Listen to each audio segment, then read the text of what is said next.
kasari, mga sisi ko, good morning again, good afternoon na pala. Good afternoon sa inyong lahat. Time check is, ano na ngayon, mga 12:30. So, afternoon na, di ba? Kasi PM na.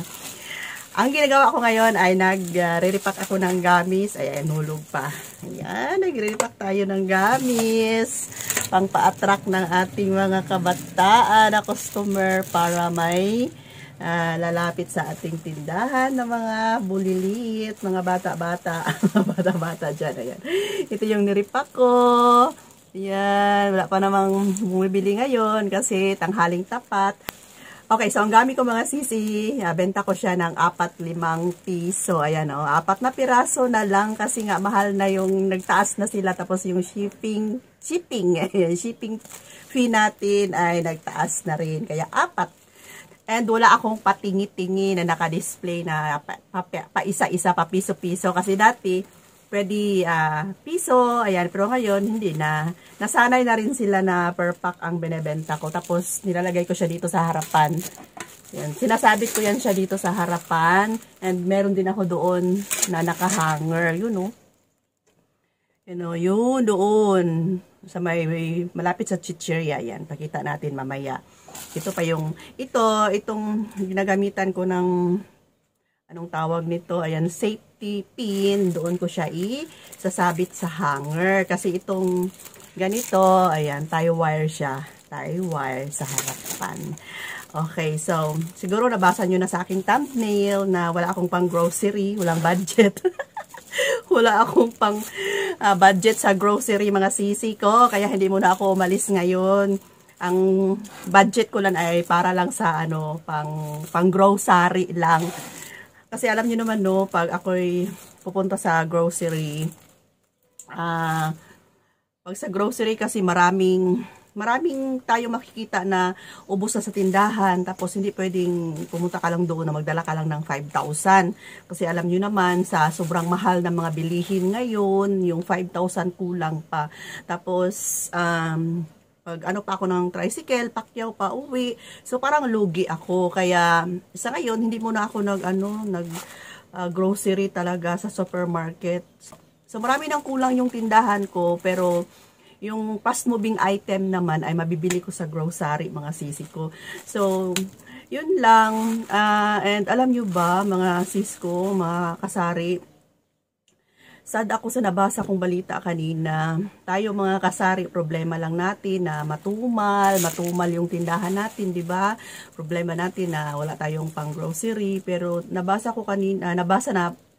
ko kanina, bigla lang siyang lumabas sa balita. Nag-scroll ako sa YouTube na yung husband niya, bata pa sila, 37 years old na heart attack yung husband niya. Tapos, umabot ng 500,000 yung kanilang bill sa hospital. Tapos, na-scam pa talaga siya ng 100,000.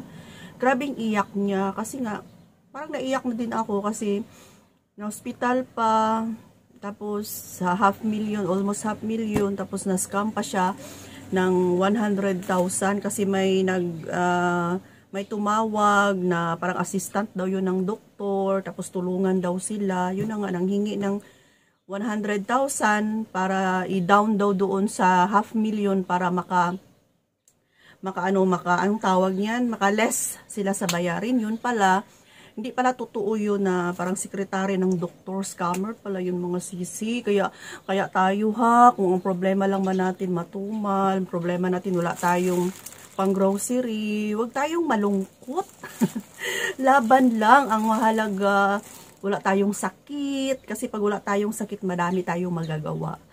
Kasi pag katawan na natin ang magka-problema, yun na yung nakakalungkot, diba? At least ngayon healthy tayo kasama ang ating pamilya, happy tayo. So wag lang talaga, normal lang yan na mag-alala tayo kasi nga sa panahon ngayon matumal.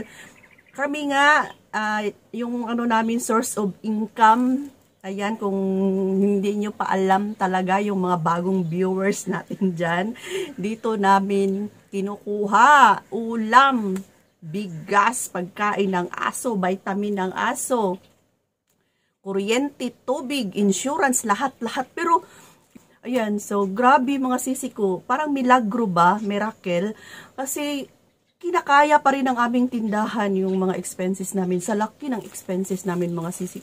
Praise God. Thank you Lord. Kaya magpapasalamat pa rin tayo sa araw-araw na ako ngayon kung ano matumal man. Nagbablog ako sa inyo pero hindi na ako magre-reklamo. Kung ano lang man yung benta ko sa araw-araw ay pasasalamatan ko yan ng buong puso sa Panginoon. At least, may bumibili pa, may kita, may income pa tayo sa araw-araw. Diba? Yan lang po yung pinaka-importante. Safe ang ating mga anak, ang ating asawa, tayo, safe tayo. Yun lang yung i-pray natin araw-araw. Tapos, wala tayong sakit. Ayan, andito tayo, kumikilos pa. Diba? Yan lang po talaga ang importante mga sisi ko. Tapos isip-isip na lang din tayo kung ano, tulad ng ginagawa ko ngayon para maging attractive yung tindahan mo.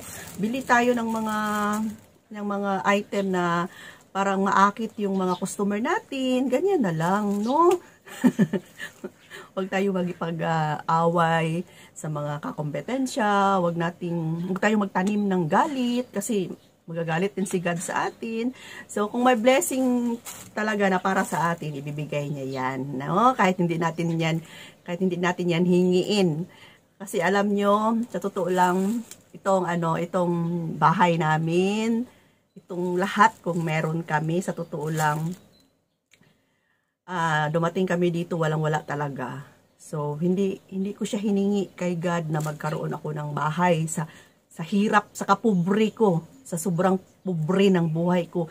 Never akong noon na naghingi sa kanya na sana magkabahay dito sa subdivision. Wala. Kasi, bakit ko naman hihingiin yun na mahirap lang ako, hindi ko kayang bayaran. So, hindi ko talaga hiningi na magkaroon ng bahay sa subdivision. Tapos, lahat ng anumang meron sa akin ay siya na mismo yung nagbigay. Ayan, siya na mismo. Kaya, malaking milagro talaga. Ngayon, kung ano ang meron sa amin, hindi man kami mayaman mga sisikopat, pero ang gaan ng buhay namin, ang gaan ng pakiramdam, tapos pag may mga bayarin, kaya naming bayaran sa tulong ng prayer, tapos tiwala lang po kay God. Diba? Yun na lang mga sisi ko, yun na lang yung gagawin natin. And syempre, kikilos din tayo. Hindi naman aasa tayo na hindi tayo kikilos. Ayan, tapos hindi ka kikilos, aasa ka na lang kung ano man yung kikilos pa rin, nakahanap tayo ng paraan, tapos tutulungan tayo ni God. Ayan, dito ko siya nilalagay yung Ayan. Tapos itong dito natin ilagay sa, ayan, ito. Ayan, sabit natin yan dyan. Wait lang.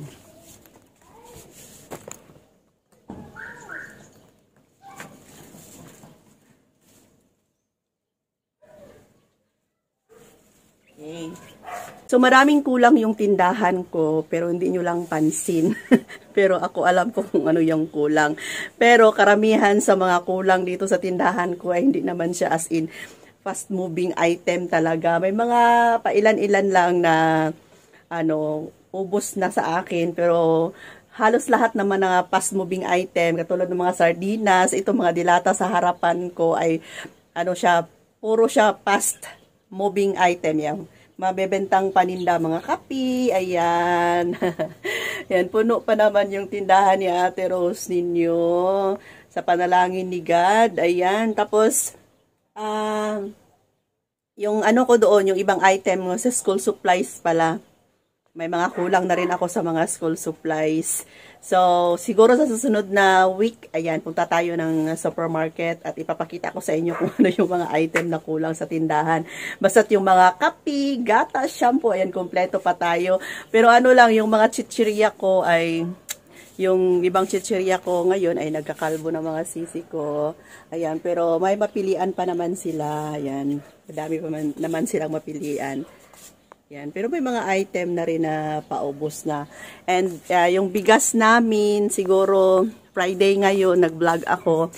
Sa next week ay bibili na naman si Kuya Dave ng bigas. Kasi yung bigas namin doon ay isang sako na lang na 25 kilos.